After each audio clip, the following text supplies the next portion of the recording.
ride ramai-ramai Kelata perahu Lego.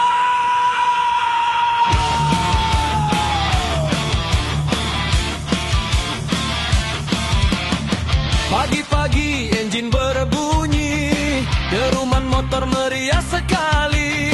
Kawan-kawan semua berseri, konvoi santai penuh harmoni.